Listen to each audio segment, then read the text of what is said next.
ಅಖಿಲಾಂಡ ಕೋಟಿ ಬ್ರಹ್ಮಾಂಡ ನಾಯಕ ಪರಮಾತ್ಮ ಪಾಂಡುರಂಗನ ಪಾದಕ್ಕೆ ಅನಂತ ಕೋಟಿ ದೀರ್ಘದಂಡ ನಮಸ್ಕಾರಗಳನ್ನು ಸಲ್ಲಿಸುತ್ತಾ, ಲೋಕಮಾತೆಯಾದಂಥ ಜಗಜ್ಜನನಿ ರುಕ್ಮಿಣಿ ತಾಯಿಯವರ ಪಾದಕ್ಕೂ ಅನಂತ ದೀರ್ಘದಂಡ ನಮಸ್ಕಾರವನ್ನು ಸಲ್ಲಿಸುತ್ತಾ, ಮತ್ತು ತುಕಾರಾಮರ ಸ್ವರೂಪವಾದಂಥ ಗುರುವರಿಗೂ ಅನಂತ ದೀರ್ಘದಂಡ ನಮಸ್ಕಾರವನ್ನು ಸಲ್ಲಿಸುತ್ತಾ, ಮತ್ತು ಪರಮಾತ್ಮನ ಸ್ವರೂಪರಾದಂಥ ತಾವೆಲ್ಲ ವಾರ್ಕರಿ ಬಂಧುಗಳಿಗೂ ಅನಂತ ದೀರ್ಘದಂಡ ನಮಸ್ಕಾರವನ್ನು ಸಲ್ಲಿಸುತ್ತಾ, ಇವತ್ತಿನ ಪ್ರವಚನ ಸೇವೆಯಲ್ಲಿ 10ನೇ ಅಧ್ಯಾಯ 10ನೇ ಶ್ಲೋಕ. ಅಖಿಲಾಂಡ ಕೋಟಿ ಬ್ರಹ್ಮಾಂಡ ನಾಯಕ ದ್ವಾಪಾರ ಯುಗದಲ್ಲಿ ಶ್ರೀಕೃಷ್ಣನಾಗಿ ಅವತರಿಸಿ ಬಂದ. ಈ ಲೋಕದ ಕಲ್ಯಾಣಕ್ಕಾಗಿ ಧರ್ಮ ಗ್ಲಾನಿಯಾಗುವಂಥ ಟೈಮ್ದಲ್ಲಿ ಧರ್ಮ ಸಂರಕ್ಷಣಾರ್ಥವಾಗಿ ಪರಮಾತ್ಮ ದ್ವಾಪಾರ ಯುಗದಲ್ಲಿ ಶ್ರೀಕೃಷ್ಣನಾಗಿ ಅವತರಿಸಿ ಬಂದ. ಆ ಕುರುಕ್ಷೇತ್ರ ಎಂಬ ಮಹಾಪುಣ್ಯ ಭೂಮಿ ಒಳಗೆ, ದ್ವಾಪಾರ ಯುಗದೊಳಗೆ ಕುರುಕ್ಷೇತ್ರ ಎಂಬ ಮಹಾಪುಣ್ಯ ಒಳಗೆ ಅರ್ಜುನನ ನಿಮಿತ್ತ ಮಾಡಿಕೊಂಡು ಭಗವದ್ಗೀತಾ ಹೇಳ್ತಾನೆ ನೋಡಿ ಪರಮಾತ್ಮ. ಎಷ್ಟು 700 ಶ್ಲೋಕ ಹೇಳ್ತಾನೆ ಪರಮಾತ್ಮ. ಇದಕ್ಕೆ ಜಗತ್ ಕಲ್ಯಾಣಕ್ಕಾಗಿ ಅರ್ಜುನನ ನೆಪ ನಮ್ಮ ನಿಮ್ಮೆಲ್ಲರ ಉದ್ಧಾರಕ್ಕಾಗಿ ಪರಮಾತ್ಮ ಈ ಭಗವದ್ಗೀತೆಯನ್ನು ಬೋಧ ಮಾಡ್ತಾ ಇದ್ದಾನೆ. ಕುರುಕ್ಷೇತ್ರ ಎಂಬ ಮಹಾಯುದ್ಧದೊಳಗೆ ನಿಂತುಕೊಂಡು ಪರಮಾತ್ಮ ಬೋಧ ಮಾಡ್ತಾ ಇದ್ದಾನೆ ಅರ್ಜುನ ನಿಮಿತ್ತವಾಗಿ. 700 ಶ್ಲೋಕದಲ್ಲಿ ಬರುವಂಥ ಇದೊಂದು ಶ್ಲೋಕ ಇಲ್ಲಿ ಏನು ಹೇಳ್ತಾರೆ ಅಂತಂದ್ರೆ ಪರಮಾತ್ಮ, ತೇಷಾಂ ಸತತಯುಕ್ತಾನಾಂ ಭಜತಾಂ ಪ್ರೀತಿಪೂರ್ವಕಂ ದದಾಮಿ ಬುದ್ಧಿಯೋಗಂ ತಮ್ ಏನ ಮಾಮುಪಯಾಂತಿಥೆ. ಇದು ಸಂಸ್ಕೃತ ಭಾಷೆದೊಳಗೈತಿ ನೋಡ್ರಿ. ಈ ಶ್ಲೋಕ ಸಂಸ್ಕೃತ ಭಾಷೆದೊಳಗೈತಿ. ಇದು ಕನ್ನಡದೊಳಗೆ ಏನಂತಪ್ಪ ಅಂತಂದ್ರೆ, ನಿರಂತರ ನನ್ನ ಧ್ಯಾನಾದಿಗಳಲ್ಲಿ ತೊಡಗಿರುವ ಮತ್ತು ಪ್ರೇಮಪೂರ್ವಕ ಭಜಿಸುವ ಭಕ್ತರಿಗೆ ಯಾವುದರಿಂದ ಅವರು ನನ್ನನ್ನು ಭಜಿಸುತ್ತಾರೋ ಅಂಥ ತತ್ವಜ್ಞಾನ ರೂಪವಾದ ಯೋಗವನ್ನು ನಾನು ಕೊಡುತ್ತೇನೆ. ಪರಮಾತ್ಮ ನೋಡ್ರಿ, ಮಾತು ಕೊಡ್ತಾನೆ ಪರಮಾತ್ಮನಿಗೆ.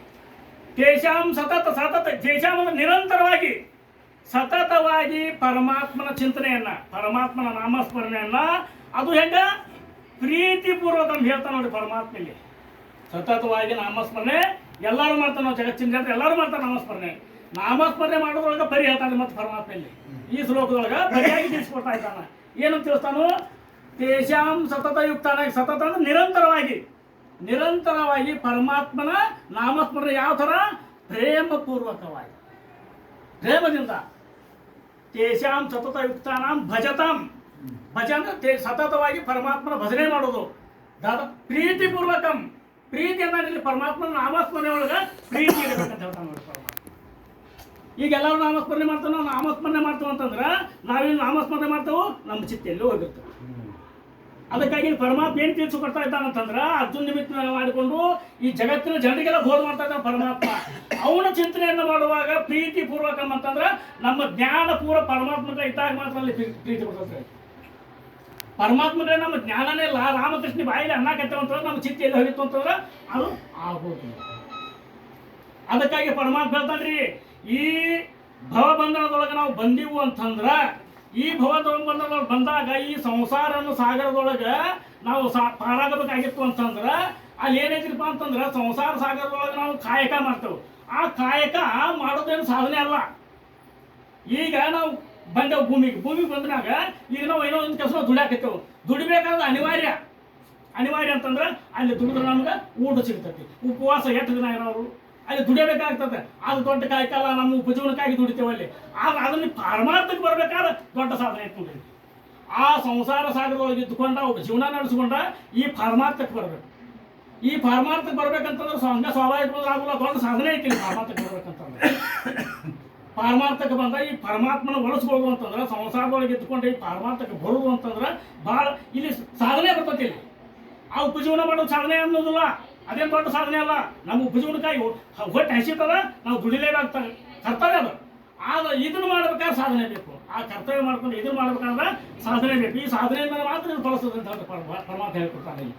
ಈ ಜಗತ್ತಿನ ಜನರನ್ನ ನಾವು ಈ ಭವಕ್ಕೆ ಬಂದೆವು ಅಂತಂದ್ರೆ ಅದು ಹೇಳ್ತಾನೆ ಪರಮಾತ್ಮ. ಈ ಭಾರತ ದೇಶದೊಳಗೆ ಹುಟ್ಟಿದ್ದಾನು ಪರಮ ಭಾಗ್ಯ ಸಂಪತ್ತಿ ಅಂತ ಹೇಳ್ತಾರೆ. ಈ ಭಾರತ ಭೂಮಿ ಒಳಗೆ ಹುಟ್ಟಿದ್ದ ನಾವು ದೊಡ್ಡ ಸಂಪತ್ತು ಅಂತ ಹೇಳ್ತಾನ್ರಿ. ಕೋಟಿ ಜನ್ಮಾಚೆ ಸುತ್ತ ಸುಕೃತ ತೇನೇ ಕರ್ಮ ಭೂಮಿ ನರದೇಹ ಪ್ರಾಪ್ತ ಭರತ ಕಂಡಿ ನರದೇಹ ಪ್ರಾಪ್ತ ಪರಮ ಭಾಗ್ಯಾಚಿ ಸಂಪತ್ತಿ ಏಕಾಂತಿ ಭಾರತದೊಳಗೆ ಹೇಳ್ತಾರೆ. ಕೋಟಿ ಜನ್ಮಾಚೆ ಸುತ್ತ ಸುಕೃತ, ಎಷ್ಟೋ ಕೋಟಿ ಜನ್ಮಗಳಲ್ಲಿ ಪಾಪ ಪುಣ್ಯ ಸುತ್ತ ಸುಕೃತ ಇದ್ರ ಈ ನರದೇವ ಭೂಮಿಯಾಗ ಬರ್ತಾರೆ. ಅದು ಭರತ ಖಂಡದೊಳಗೆ, ಈ ಭಾರತ ದೇಶದೊಳಗೆ ನಮ್ಗೆ ಜನ್ಮ ಸಿಕ್ತಂತಂದ್ರೆ ಪರಮಭಾಗ್ಯ ಸಂಪತ್ತು ಅಂತ ಹೇಳ್ತಾನೆ. ಯಾಕಂತ ಕೇಳಿದ್ರೆ ಕೇತೆ ವಿವೇಕು ಪಾರಮಾರ್ಥಿ, ಇಲ್ಲಿ ಪಾರಮಾರ್ಥ ಅನ್ನುವಂಥದ್ದು ಐತಿ. ಭಾರತ ದೇಶದೊಳಗ ಈ ಸಂಸಾರ ಸಾಲೊಳಗೆ ಇದ್ಕೊಂಡು ನಾವು ಪಾರಾಗಕ ಪರಮಾರ್ಥ ಅನ್ನುವಂಥ ಮಾಡಿದ್ದಾರೆ. ಈ ಪರಮಾರ್ಥ ಪರಮಾತ್ಮನ ನಾಮಸ್ಮರಣೆ ಈ ಜಗತ್ತಿನೊಳಗೆ ಬಂದಿವ್ರಿ. ಇಲ್ಲಿ ಹೇಳ್ತಾನೆ ಮತ್ತೊಂದು ಕಡೆ ಹೇಳ್ತಾನೆ ಭಾಗವತದಲ್ಲಿ ಎಲ್ಲ ಅದನ್ನು ತಿಳಿಸ್ಕೊಡ್ತಾನ್ರಿ.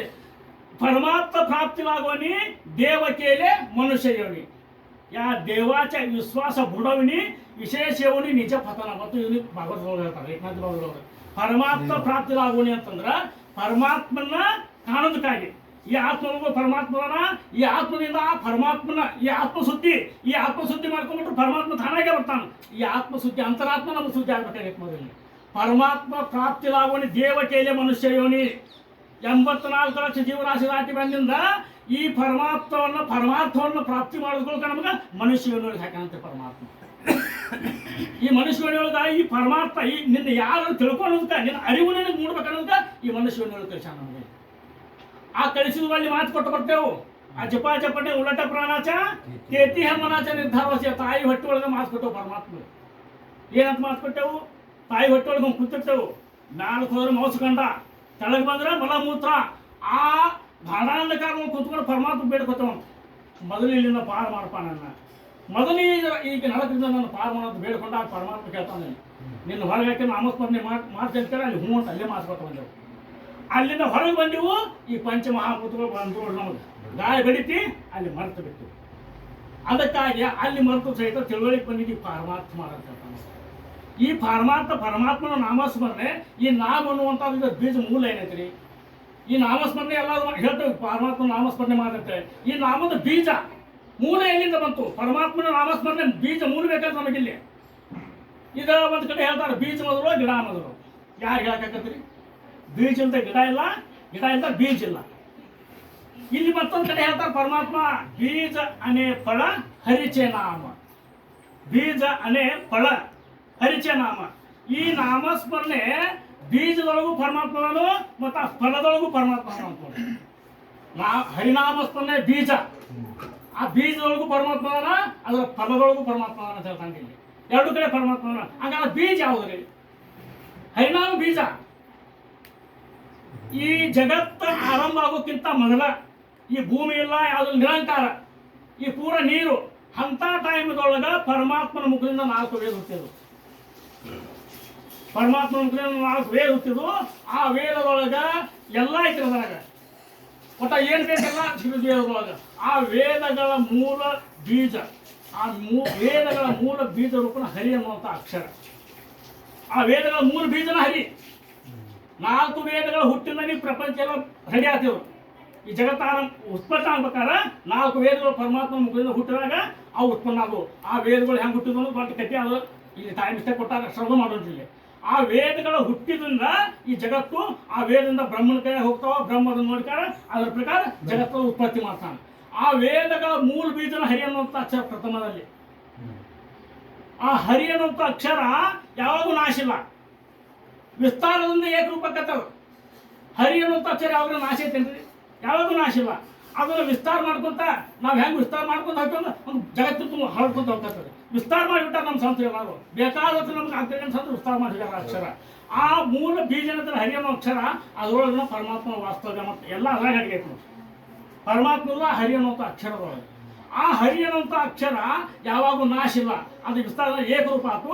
ಅಲ್ಲಿಂದ ಏನು ಬರ್ತದೆ ಅಂತ ಹರಿ ಅನ್ನುವಂಥ ಅಕ್ಷರ ಮುಂದೆ ಬರ್ತಾ ಬರ್ತಾ ಬರ್ತಾ ಈ ಕಾಲಕ್ರಮೇಣವಾಗಿ ಹರಿ ರಾಮಕೃಷ್ಣ ವಿಠಲ ಕೇಶವ ಅನ್ಕೋತ ರಾಮಕೃಷ್ಣ ಹರಿ ಅನ್ನುವಂಥ ಬೀಜ ಬಂತು. ರಾಮಕೃಷ್ಣ ಹರಿ ಅಂತ ಬೀಜ ಬಂತ ಅಲ್ಲಿ ಬಂತು. ಮೊದಲು ಹರಿ ಅನ್ನುವಂಥ ಅಕ್ಷರ ಒಂದ. ಮತ್ತು ಓಂಕಾರದಿಂದ 3 ವೇದ ಹುಟ್ಟಾವು. ಪರಮಾತ್ಮನ 4 ವೇದ ಹುಟ್ಟಿದವಾಗ ಓಂಕಾರದಿಂದ 3 ವೇದ ಹುಟ್ಟಾವು. ಆ 3 ವೇದ ಪಠನ ಆರಂಭ ಮಾಡ್ಬೇಕಾದ್ರೆ ಹರಿ ಓಂ ಅಲ್ಲಿ ಶಬ್ದ ತಗೋತಾರೆ. ಆ ವೇದಗಳನ್ನ ಪಠನ ಮಾಡ್ಬೇಕಾದ್ರೆ ಅಲ್ಲಿ ಓಂಕಾರದಿಂದ ಹುಟ್ಟಾವ ಕರೆ ಅದನ್ನು ಪಠನ ಮಾಡೋ ಕಾಲಕ್ಕೆ ಹರಿ ಓಂ ಅನ್ನುವಂಥ ಹರಿ ಓಂ ಅಂತ ಮೊದಲು ತಗೋತಾರೆ. ಹರಿ ಅನ್ನುವಂಥ ಅಕ್ಷರ ಮೂಲ ಬೀಜ ಐತಿ. ಆ ಹರಿ ಅನ್ನುವಂಥ ಅಕ್ಷರದಿಂದ ಈ ನಮಗೆ ಸೋಪಾಮಂತ್ರ ಸಿಗುತ್ತೆ. ರಾಮಕೃಷ್ಣ ಹರಿ ಈ ಸೋಪಾಮಂತ್ರ. ಈ ಮಂತ್ರವನ್ನು ನಾವು ಉಚ್ಚಾರಣೆ ಮಾಡೋದ್ರಿಂದ ನಮಗೆ ಏನು ಸಿಗ್ತೈತಿ, ಏನು ಲಾಭ ಐತೆ ಅನ್ನೋದು ಎಲ್ಲರಿಗೂ ಗೊತ್ತಿತ್ತು ಮಾತಾಡಿ. ಈ ಹರಿ ಅನ್ನುವಂಥ ಮಂತ್ರ ಇಷ್ಟ ಐತಿ ವಿಶಾಲ ರೂಪ ಐತಿ, ಇಷ್ಟ ಐತಿ ಅಂತ ಗೊತ್ತಿಲ್ಲ. ಈ ಮಂತ್ರವನ್ನು ಸತತವಾಗಿ ನಾವು ಇಲ್ಲೇ ಹೇಳ್ತಾನೆ ಪರಮಾತ್ಮ. ತೇಷಾಂ ಸತತ ಯುಕ್ತಾಮನ ದದಾಮಿ ಬುದ್ಧಿಯೋಗಂ ಪ್ರೀತಿಪೂರ್ವಕಂ ದದಾಮಿ ಬುದ್ಧಿ. ಅದು ಪ್ರೀತಿಯಿಂದ ಅದು ಹರಿ ಅನ್ನುವಂಥ ಅಕ್ಷರ ಇಲ್ಲಿ ಬಂತು. ಈ ಅಕ್ಷರದಿಂದ ಈ ಪ್ರೀತಿಯಿಂದ ಇದನ್ನು ಉಚ್ಚಾರ ಮಾಡಿದವ್ರಿಗೆ ಅವರವರ ಅನುಸಾರವಾಗಿ ಅವ್ರಿಗೆ ಫಲ ಸಿಕ್ಕಬಿಟ್ಟೈತಿ. ಆ ಹರಿ ಅನ್ನುವಂಥ ಅಕ್ಷರ ಉಚ್ಚಾರ ಮಾಡ್ತಾ ಮಾಡ್ತಾ ಬಂದಂಗೆ ಅದು ಬರೀ ಕೃಷ್ಣ ಕೃಷ್ಣ ಅನ್ನುವಂಥ ನಾವು ಬರೀ ಕೃಷ್ಣ ಕೃಷ್ಣ ಅನ್ನಕತ್ರ ಬರೀ ಕೃಷ್ಣ ಕೃಷ್ಣ ಅನ್ಕೊಂತ ಹೋದ್ರೆ ಯಮ ಬಿಟ್ಟು ಓಡಿಸ್ತಾರೆ ನಮ್ಮ ಕೃಷ್ಣ ಅಂತ ಇಲ್ಲದಲ್ಲ. ಮತ್ತು ರಾಮಕೃಷ್ಣ ಹರಿ ಅಂತ ಸೋಪಾನ ಮಂತ್ರ ಮಾಡಕತ್ರ ಪವಿತ್ರತ ದೇಹ ವಾಣಿ ಪುಣ್ಯವಂತ.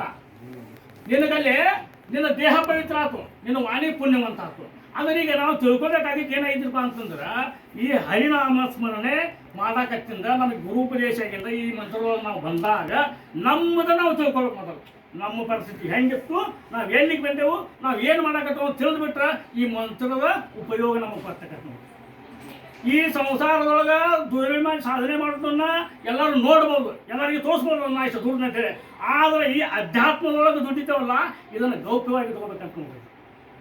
ಗೌಪ್ಯವಾಗಿ ಇಟ್ಕೋಬೇಕಂತಂದ್ರೆ ಆ ಜಗ ನೋಡಿ ವಿಸ್ತಾರ ಮಾಡ್ಬೇಕು. ಇದನ್ನು ಭಾಳ ಆಡಂಬರದಿಂದ ಹೇಳಕೊಂಡ್ರೆ ಗರ್ವ ಬರ್ತದೆ, ಸಾಮಾನ್ಯವಾಗಿ ಗರ್ವ ಬರ್ತದೆ.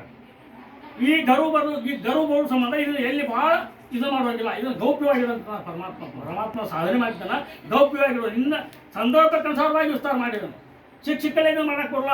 ಇವತ್ತು ಇಲ್ಲಿ ನಾಮ ಘಂಟೆ ನಡ್ತೈತಿ, ನಾಮ ಸಪ್ತಾಹ ನಡ್ತಂತೆ, ಇದು ನಡ್ತೈತಿ. ಇದನ್ನು ಬಿಟ್ಟು ನಾಳೆ ಬಂದು ಇಲ್ಲಿ ಮಾಡೋಕ್ಕಾಕತ್ತಿ. ಹಂಗೆ ಸಂದರ್ಭಾನುಸಾರವಾಗಿ ಇದನ್ನು ಮಾಡಬೇಕಾಕತ್ತಿ. ಅದಕ್ಕಾಗಿ ಪರಮಾತ್ಮನ ನಾಮಸ್ಮರಣೆ ಸತತವಾಗಿ ಪ್ರೀತಿಯಿಂದ ಮಾಡೋರಿಗೆ ಏನು ಬೇಕಂತ ಗೊತ್ತಾಗುತ್ತೆ ಪರಮಾತ್ಮ. ಅವ್ರು ಬೇಕು ಯಾರು ಇಲ್ಲ ಅಂದಿಲ್ಲ. ಈ ನಾಮಸ್ಮರಣೆಯಿಂದ ಎಷ್ಟು ನಮ್ಗೆ ಫಲ ಸಿಕ್ಕತ್ತೆ ನಮ್ಮನ್ನ ನಾವು ನೋಡ್ಕೊಂಡ್ಬರೋದು, ನಮ್ಮಷ್ಟ ನೋಡ್ಕೊಂಡ್ಬರೋದು. ಇಲ್ಲಿ ಸಂಸಾರ ಸಾಗರದೊಳಗೆ ನಾವು ಬೇಕಾದಷ್ಟು ಗಳಿಸೇವು ಅಂತಂದ್ರು ಏನು ಮಾಡ್ಯವು ಅಂತಂದ್ರು ನಮ್ಮ ಇದಕ್ಕಾಗಿರ್ತೇವೆ. ಇಲ್ಲಿ ನಾವು 4 ಮಂದಿ ಒಳಗೆ ಕುಂತ ಈ ನಾಮಸ್ಮರಣೆ ಮಾಡ್ತೇವೆ ಅಂತಂದ್ರೆ ಪರಮಾತ್ಮನ ಅನುಗ್ರಹ ಗುರುಪದೇಶ ನಮ್ಗೆ ಆಗಿತ್ತು ಅಂತಂದ್ರೆ ಇದು ಯಾರು ಏನು ಮಾಡೋಕ್ಕಾಗೋದಿಲ್ಲ. ಅದನ್ನು ಗಳಿಸ್ತಿ ಅದ್ರ ಫಲ ನಮಗೆ ಮುಂದೆ ಬರ್ತಕ್ಕಂಥ ಈಗ ಸಿಗೋದಿಲ್ಲ. ಮತ್ತು ಸಂಸಾರಕ್ಕೆ ಈ ಪಾರಮಾರ್ಥಿಕ ವಿಚಾರ ಮಾಡಿದ್ರೆ ಸಂಸಾರ ಮೊದಲು ಸುಖ ಆಯ್ತು.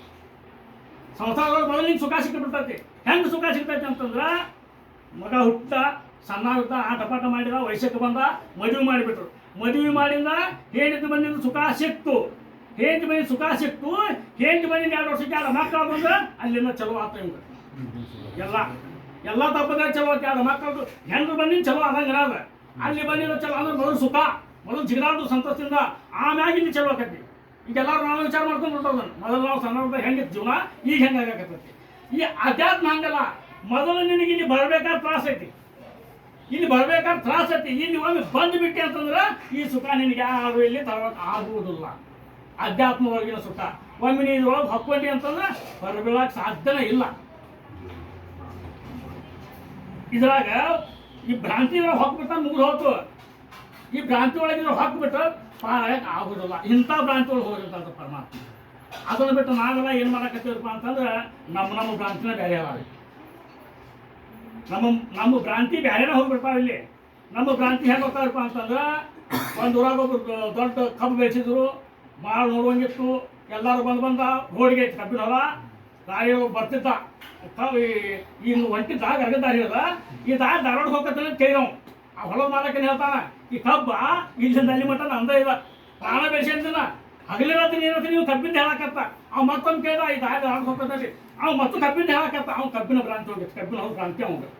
ಅವ್ನು ಹೋದ ಸುಮ್ಮನೆ ಇದಕ್ಕೆ ಹುಚ್ಚಿರೋದಂತ ಹೋಗ್ಬೇಕು ದಾರಿ ಅದ. ಇವ್ ಕಬ್ಬಿನ ಹೊಲದ ರೈತ ಮನೆಗೆ ಬಂದ ಅವ್ನು ಹೆಂಡತಿ ಕೇಳ್ತಾನ, ನೋಡ ನಮ್ಮ ಕಬ್ಬ ನಮ್ಮ ಮನೆ ಬೆಳತಿ ಎಲ್ಲರೂ ನಿಂತ್ಕೊಂಡು ಹೊಂಟಾರು, ಮಸ್ತ್ ಬೆಳತ್ ನಮ್ಮ ಕಬ್ಬಲ್ಲಿ ಹೆಂಡತಿ ಮುಂದೆ ಹೇಳಕತ್ತಾನ. ಹೆಂಡತಿ ಅಂತ ಕೇಳ್ತಾವು, ನೀವು ಏನಾದ್ರು ಯಾಕೆ ಮಾಡ್ರಿ, ನನಗೆ ಮೊದಲು ಬಂಗಾರ ಸಲ ಮಾಡಿಸ್ಕೊಡಿ. ಕಬ್ಬಿನ ಹೊಲ ಸುದ್ದಿ ಏನು ಹೇಳಕತ್ತಾನು, ಅವ್ರು ಬಂಗಾರ ಮಾಡಿಸ್ಕೊಂಡು ಅವ್ರು ಕೇಳಕತ್ತಾರ. ನಮ್ಮ ಭ್ರಾಂತಿ ಇವ್ರಿಗೆ ಕಬ್ಬಿನ ಹೊಲದ ಭ್ರಾಂತಿ, ಅವ್ರಿಗೆ ಬಂಗಾರ ಭ್ರಾಂತಿ. ಹೊಳೆ ಮಗನಿಗೆ ಕೇಳ್ತಾ ಆಯ್ತು, ನೋಡುವ ನಿಮ್ಮಪ್ಪ ನಿನಗೆ ಏನು ಮಾಡಿಸ್ಲಿ ಅಂತ ತಿಳಿದು ಮಾಡಿಸ್ರಪ್ಪ, ನಾವು ಬಂಗಾರ ಮಾಡಿಸೋದು ಆಯ್ತು ಹೇಳ್ತಾ. ಮಗಳೇ ಅಂತಾಳ, ಈ ಪುಟ್ಟಗಾರ ಕೊಡು ಬಂದು ನಾವು ಮದುವೆ ಮಾಡ. ಅವ್ರು ಹೊಲದ ಭ್ರಾಂತಿ, ಇವ್ರಿಗೆ ಬಂಗಾರ ಭ್ರಾಂತಿ, ಮಗಳಿಗೆ ಮದುವೆ ಭ್ರಾಂತಿ. ಅವ್ರ ಮನೆ ಒಬ್ಬಕ್ಕೆ ಆಳು ಇರ್ತಾರ, ಆ ಆಳಿಗೆ ಹೋಗಿ ಮಗಳು ಕೇಳ್ತಾರ, ನೋಡೋ ನಮ್ಮಪ್ಪ ನಮ್ಮ ಅವ್ವ ಬಂದ ಯಾರು ಕೊಡ್ಲಿ ಅಂತ ಕೇಳ್ತಾರೆ. ತಮ್ಗೆ ತಿಳಿದಾರ ಕೊಡ್ಬೇಕು ನನ್ನ ನಾ ಯಾರು ಹೇಳ್ಬೇಕು ಅಂತ ಬೀಕಂತಾರ. ನೀವು ತಂಗದಾರ ಕೊಡ್ರಿ, ಬಿಸಿದಾರ ಕೊಡ್ರಿ, ನಾನು ಹೊಟ್ಟೆ ಕೂಳು ಕೊಡ್ರಿ ಅಂತ ಹಾಕ್ತಾರೆ. ನಮ್ಮ ಭ್ರಾಂತಿ ಇಲ್ಲಿ ಹೊಂಟಾವು. ಇಲ್ಲಿ ಅಧ್ಯಾತ್ಮದ ಭ್ರಾಂತಿ ಇಲ್ಲಿ ಬೇಕಾಗಿತ್ತು, ಅಧ್ಯಾತ್ಮದ ಭ್ರಾಂತಿ ಬೇಕಾಗೈತಿ. ನಾವು ಅಟ್ಟು ಬೆನ್ನ ಹತ್ತಿದ್ದ ಅದರ ಭ್ರಾಂತಿ ಕೂಡ ಬೆನ್ನ ಹತ್ತ. ನಾವು ಅದನ್ನು ಬಿಟ್ಟು ಬೇರೆ ನಮ್ಮ ಕಡೆ ಭ್ರಾಂತಿ ಇಲ್ಲ. ಈ ಅಧ್ಯಾತ್ಮ ಭ್ರಾಂತಿ ಹೋಗ್ಬೇಕಂದ್ರೆ ಪರಮಾತ್ಮ ಹೇಳ್ತಾನೆ, ಪ್ರೇಮಪೂರ್ವಕವಾಗಿ ಅತ್ಯಂತ ಪ್ರೀತಿಯಿಂದ ಈ ನಾಮಸ್ಮರಣೆ ಮಾಡ್ಬೇಕಂತ ಹೇಳ್ತಾನೆ. ಪ್ರೀತಿ ಅನ್ನೋದು ಹೆಂಗ್ರಿ, ಮಂತೋನಿ ನವನಿತ ತೈಸೆಗೆ ಅನಂತ ವ್ಯರ್ಥ ಕಥಾ ಸಾಧಿ ಮಾಡು. ಮಂತೋನಿ ಅಂದ್ರೆ ಮೊಸರು ಗಡಿಗೆ ಹಾಕಿ ಮಜ್ಜಿಗೆ ಕಡಿ ಮುಂದೆ ಮಜ್ಜಿಗೆ ಕಡಿದು ಬೆಣ್ಣೆ ತೆಗಿ ಮುಂದೆ ಆ ತಾಯಿ ದೃಷ್ಟಿ ಎಲ್ಲಿರ್ತೈತಿ ರೀ ಜ್ಞಾನೇಶ್ವರ ಮಾಡೋದು ಹೇಳ್ತಾರೆ ಇವು ನೋಡ್ರಿ ನಮ್ಮ ಎಂಥ ತಿಳಿಸ್ಕೊಳ್ಬೇಕು ನಮ್ಮ ಮಹಾತ್ಮ ನಮ್ಗೆ ಅಗ್ರಿ ಸರಳ ಈ ನಾಮಸ್ಮರಣೆ ಮಾಡೋದಕ್ಕೆ ಎಷ್ಟು ಚಂದ ಬೈತಾರೆ ನೋಡ್ರಿ ಮಹಾತ್ಮರು ಯಾವಾಗ ಅವು ಯಾವುದು 11ನೇ ಶತಮಾನ ಅವಾಗ ಬಂದಿಟ್ಟ ನಮ್ಗೆ ತಿಳ್ಕೊಳಕ ನಮ್ಗೆ ಇನ್ನೂ ತಿಳ್ಕೊಳಕ ಮಜ್ಜಿಗೆ ಕಡಿಬೇಕಾದ್ರೆ ನೊರೆ ಬರ್ತೈತಿ ಆ ನೊರೆ ತಾಯಿ ಹೆಂಗದ್ರ ಮ್ಯಾಗ ಪೂರ ಅತ್ತೆ ಹೊಳ್ಯಾಗ ಹೆಂಗದನ್ನ ಹಿಂಗೆ ಮಾಡಿ ಹಿಡಿತಾಳಲ್ರಿ ಹೆಂಗೆ ಬೆನ್ನಿ ಹೊರತು ತಗೋತಾಳ ಹಂಗೆ ನಾಮಸ್ಮರಣೆ ಮಾಡೋದ್ರಿಂದ ನಿನ್ನ ಚಿತ್ತ ಪೂರ ಪರಮಾತ್ಮನಲ್ಲಿ ಅಂತ ಅವಾಗ ಒಂದು ಸ್ವಲ್ಪ ಅತ್ತೆ ಹೊಳ್ಯಾಗ ಆ ನೊರೆ ಹೋಗಿಬಿಟ್ಟವ ಹಂಗೆ ಹೆಂಗೆ ಆ ನಮ್ಮ ಬಾಲ್ಯಕ್ಕೆ ಹೆಂಗೆ ಎಲ್ಲಿ ಕೂತ ಆಗಿರ್ತಲ್ಲ ಹಾಗೆ ನಾಮಸ್ಮರಣೆ ಮಹಾತ್ಮ ತಿಳಿಸ್ಕೊಡ್ತಾರೆ ನಮ್ಮ ಈ ನಾಮಸ್ಮರಣೆ ಮಾಡ್ತೇವೆ ಅಂತಾರೆ ನಾವು ಎಲ್ಲೇ ನಿಂತಿರ್ತೇವೆ ಏನೋ ನಮ್ಮ ತಾಳ ಓದಾಟ ಇರ್ತಾವೆ ನಮ್ಮ ಬಾಯಿ ಓದಾಟ ಇರ್ತೈತಿ ಎಲ್ಲ ಇದೆಲ್ಲ ನಾಮಸ್ಮರಣೆ ಅಂತ ಈ ಅಧ್ಯಾತ್ಮದ ನಾಮಸ್ಮರಣೆ ಇದೇನ್ರಿ ಎಲ್ಲರೂ ಕಲ್ತು ಬಂದಿಲ್ಲ ಸಾಧನೆ ಮುಖಾಂತರ ಬರ್ತೈತಿ ಒಮ್ಮೆ ಬರೋದಿಲ್ಲ ಯಾರಿಗೆ ಒಮ್ಮೆ ಬರೋದು ಸಾಧನೆ ಮುಖಾಂತರ ಅದು ಅಳವಡಿಸ್ಕೊಬೇಕು ನಾವು ಈ ನಾಮಸ್ಮರಣೆ ಏನೈತಿ ಮಹಾತ್ಮರು ಏನು ಹೇಳ್ಯಾರ ಆ ದಾರಿ ಸ್ವಲ್ಪ ನಾವು ಅವ್ರು ಪೂರ ದಾರಿ ಹಿಡಿದ್ರು ಒಂದು ಏನು ಹೇಳ್ತಾರೆ ಒಂದು ಅಷ್ಟ ಧೂಳ ಒಂದು ಕಾಲಾಗಿನ ಧೂಳ ಸಮಾಜ ದಾರಿ ಹಿಡಿಬೇಕಾಗಿತ್ತು ಅದಕ್ಕಾಗಿ ಈ ನಾಮಸ್ಮರಣೆ ಇಂಥ ನಾಮಸ್ಮರಣೆ ಇಂಥ ಪ್ರೀತಿ ನಮಗೆ ಸಿಗಬೇಕಂತಂದ್ರೆ ನಾವು ಎಲ್ಲಿ ಯಾವ ಜಗದೊಳಗಿದ್ದು ನಮಗೆ ಸಿಗ್ತೈತೆ ನಾಮಸ್ಮರಣೆ ಶ್ರೇಷ್ಠವಾದದ್ದು ಹರಿ ಅನ್ನುವಂಥ ಮೂಲ ಬೀಜದಿಂದ ಬಂದದ್ದು ಈ ನಾಮಸ್ಮರಣೆ ಪ್ರೀತಿಯಿಂದ ಮಾಡಬೇಕು ಇದರಿಂದ ನಮಗೆ ಸಿಗಬೇಕು ಅಂತಂದ್ರೆ ನಾವು ಯಾವ ಸಂಗತಿ ಮಾಡಿದ್ರೆ ನಮಗೆ ಸಿಗಬೇಕು ಯಾವ ಇದ್ರೊಳಗೆ ಹೋಗಿ ನಮಗೆ ಸಿಗ್ತದೆ ಅನ್ನೋದು ನಾವು ತಿಳ್ಕೊಬೇಕಾಗೈತಿ ಸ್ವಹಿತ ಕಾರಣೇ ಸಾಧುತ ಸಂಗತಿ ನಿನ್ನ ಸ್ವತಃ ಹಿತ ಆಗಬೇಕಂದ್ರೆ ಸಾಧುಗಳ ಸಂಗತಿ ಮಾಡು ಸಾಧು ಸಂತರ ಸಂಗತಿ ಮಾಡು ಅವಾಗ ನಿನಗೆ ಸುಖ ಸಿಗ್ತದೆ ಅದನ್ನು ಬಿಟ್ಟು ನೀವು ಬೇರೆ ಕಡೆ ಹೋದ್ರೆ ಸಿಗುವುದಿಲ್ಲ ಎಲ್ಲಿ ಸಿಗಕ್ಕೆ ಸಾಧ್ಯನೇ ಇಲ್ಲ ಸ್ವಹಿತ ಕಾರಣೇ ಸಂಗತಿ ಸಾಧುಂಚೆ ಅಂತಾರೆ ಇಲ್ಲಿ ಏಕನಾಥರ ಹರಿಪಾಠಗಳು ಹೇಳ್ತಾರೆ ಈ ಮಾತು ಸ್ವಹಿತ ನಮ್ಮ ಆತ್ಮಕ್ಕೆ ಹಿತ ಆಗಬೇಕಾಗಿತ್ತಾರೆ ಸಾಧುಗಳ ಸಂಘದಿಂದ ಸಿಗ್ತದೆ ಸಂತರ ಸಂಘದಿಂದ ಸಿಗ್ತದೆ ಅವ್ರ ಸಂಘದೊಳಗೆ ನಾವು ಹೋದ್ರೆ ನಮಗೆ ಏನು ಮಾತಾಡ್ತಾರೆ ಸಾಧು ಸಂತರು ನಮ್ಗೆ ಏನು ಮಾಡ್ತಾರೆ ಅಲ್ಲಿ ಹೋದ್ರೆ ಸಾಧು ಸಂತರಲ್ಲಿ ನಾವು ಹೋಗಿದ್ದ ಕರೆ ಆದ್ರೆ ಸಾಧು ಸಂತರಲ್ಲಿ ನಾವು ಶರಣ ಆಗಿದ್ದ ಕರೆ ಆದ್ರೆ ಅವರ ಅಂತಃಕರಣ ಅನ್ನುವಂಥ ಜಲದಿಂದ ನಮ್ಮ ಪಾಪಗಳನ್ನು ತೊಳಿತಾರೆ ಸಾಧು ಸಂತರು ಅವ್ರು ಮಾಡೋ ಕೆಲಸ ಇದೆ ಸಾಧು ಸಂತರು ಬೇರೆ ಏನೂ ಮಾಡಿಲ್ಲ ಅವರಂತ ಅಂತಃಕರಣ ಅವ್ರ ಕರುಣೆ ಮಾಡೋರು ಅಂತಃಕರಣ ಮಾಡೋದು ಅಂತಃಕರಣ ಅನ್ನುವಂಥ ಜಲದಿಂದ ನಮ್ಮ ಪಾಪಗಳನ್ನು ತೊಳಿತಾರೆ ಅದ್ರಾಗ ಹೇಳ್ತೇವೆ ನಾವು ಗುರು ವಿಷ್ಣು ಗುರು ಬ್ರಹ್ಮ ಗುರು ವಿಷ್ಣು ಗುರುದೇವೋ ಮಹೇಶ್ವರ ಸಾಕ್ಷಾತ್ ಪರಬ್ರಹ್ಮ ತಸ್ಮೈ ಶ್ರೀ ಗುರುವೇ ನಮಃ ಮತ್ತು ಗುರು ಅನ್ನುವಂಥವ ಬ್ರಹ್ಮ ಹೆಂಗಾದ ವಿಷ್ಣು ಹೆಂಗಾದ ಶಿವ ಹೆಂಗಾದ ಮತ್ತು ಪರಬ್ರಹ್ಮ ಹೆಂಗ ಬಂತ ಗುರು ಬ್ರಹ್ಮ ಗುರು ವಿಷ್ಣು ಗುರುದೇವ ಮಹೇಶ್ವರ ಸಾಕ್ಷಾತ್ ಪರಬ್ರಹ್ಮ ತಸ್ಮೈ ಶ್ರೀ ಗುರುವೇ ನಮಃ ಗುರು ಈ 4 ಅವಸ್ಥೆ ಒಳಗೆ ಹೆಂಗ ಬರ್ತಾರೆ ಗುರು ಬ್ರಹ್ಮನ ಕೆಲಸ ಏನ್ರಿ ಜಗತ್ತನ್ನ ಸೃಷ್ಟಿ ಮಾಡೋ ಕೆಲಸ ಗುರು ಬ್ರಹ್ಮ ಅಂತ ಗುರು ಬ್ರಹ್ಮ ಹೆಂಗಾದಂತಂದ್ರ ಈ ಸೃಷ್ಟಿ ಮಾಡೋದು ಬ್ರಹ್ಮನ ಕೆಲಸ ಬ್ರಹ್ಮ ಹೇಗಂತಂದ್ರ ನಮ್ಮಲ್ಲಿ ಅಜ್ಞಾನದ ಬೀಜ ಸುಜ್ಞಾನ ಅನ್ನುವಂಥ ಬೀಜ ಬಿಡ್ತಾನೆ ಮೊದಲು ನಮ್ಗೆ ಸಂಸ್ಕಾರ ಕೊಟ್ಟಾನ ಗುರು ಸುಜ್ಞಾನ ಅನ್ನುವಂಥ ಬೀಜ ಬಿತ್ತಾನ ಮೊದಲ ಬ್ರಹ್ಮನ ಕೆಲಸ ಅಜ್ಞಾನ ಅನ್ನುವಂಥ ಸುಜ್ಞಾನ ಅನ್ನುವಂಥ ಬೀಜ ನಮ್ಮೊಳಗೆ ಬರಕತ್ರ ಅಜ್ಞಾನ ಅನ್ನುವಂಥ ಬೀಜ ಒಂದೊಂದು ತಮ್ಮ ಕೆಡಕ್ಕೆ ಹೋಗ್ತಾವೆ ಒಂದೊಂದು ಅವಕ್ಕೆ ಜಗ ಸಿಗೋದಲ್ಲಿ ಅವಕ್ಕೆ ಬೇರೆ ಕೊಡಕ್ಕೆ ಸುರತ್ತಾವೆ ಈಗ ಹೊರಗೆ ಪೀಕ್ ಮಾಡಿರ್ತೇವೆ ಪೀಕ್ ಮಾಡಿ ಆ ಪೀಕಿನಲ್ಲಿ ಹುಲ್ಲು ಹುಡ್ತಾರೆ ಎಡಿಕೊಂಡು ಹೊರಗೆ ಹೋಗ್ತಾರ ಆ ಕಳೆ ಬೀಜ ಅನ್ನೋದು ಹೊಲಸು ಬೀಜ ಹೆಂಗೆ ಹೋಗ್ತೈತಲ್ರಿ ಹಾಗೆ ಸುಜ್ಞಾನ ಅನ್ನುವಂಥ ಜ್ಞಾನ ನಮ್ಮ ತಲೆಯೊಳಗೆ ಬಿತ್ತಿದ ಅಂತಂದ್ರೆ ಅಜ್ಞಾನ ತನ್ನಿಂದ ತಾನು ಓಡಿ ಹೋಗ್ತದೆ ಅದಕ್ಕೆ ಗುರು ಬ್ರಹ್ಮ ಗುರು ವಿಷ್ಣು ಹೆಂಗಾದ ಈ ಅಜ್ಞಾನ ಗುರು ಸುಜ್ಞಾನವಂತ ಬೀಜ ಬಿತ್ತಿದಾಗಿ ಸಹಿತ ಇನ್ನೂ ಒಂದು ಪರಿಪೂರ್ಣವಾಗಿ ಅಜ್ಞಾನ ಹೋಗಿರೋಲ್ಲ ಸುಜ್ಞಾನ ಅನ್ನುವಂಥ ಬೀಜ ಬಿತ್ತಿದಾಗ ಅಜ್ಞಾನ ಅನ್ನುವಂಥ ಬೀಜ ಹೋಗಿರೋಲ್ಲ ಆ ಬೀಜಗಳು ಈ ಬೀಜಕ್ಕೆ ತಡೆ ಆಗದಂಗೆ ವಿಷ್ಣು ರೂಪಗಳು ಕಾಪಾಡ್ತಾನೆ ಗುರು ಈ ಸುಜ್ಞಾನವನ್ನ ಯಾರು ಎಲ್ಲಿ ತಗೊಂಗಿಲ್ಲ ಯಾರು ಬಟ್ ತೋರಿಸೋಂಗಿಲ್ಲ ಹಂಗೆ ಅಂತಃಕರಣ ಅಂತ ಇದರಿಂದ ಆ ಸುಜ್ಞಾನ ಬೆಳೆಯುವಂಥ ಗುರು ಕಾಪಾಡ್ತಾನೆ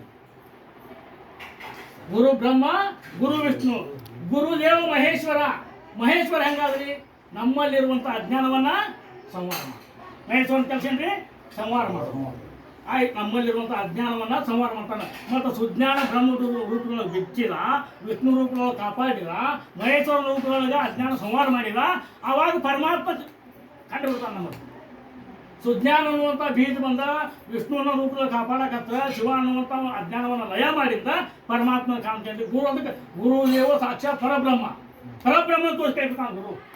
ಹಂಗೆ ಕೈ ಬಿಡುದಿಲ್ಲ. ಗುರುಗೊಂದು ಶರಣಾಗಿಬಿಟ್ರೆ ಪರಮಾತ್ಮ ಹಿಂಗೆ ಅದನ್ನು ತೋರಿಸ್ಕೊಡ್ತಾನೆ. ಪರಮಾತ್ಮ ಇಲ್ಲೇ ಅದನ್ನು ಹೇಳ್ಕೊಡ್ತಾನೆ. ಅದಕ್ಕೊಂದು ಉದಾಹರಣೆ, ಒಂದು ಸಣ್ಣ ಕಥೆ ಬಿಡೋದು.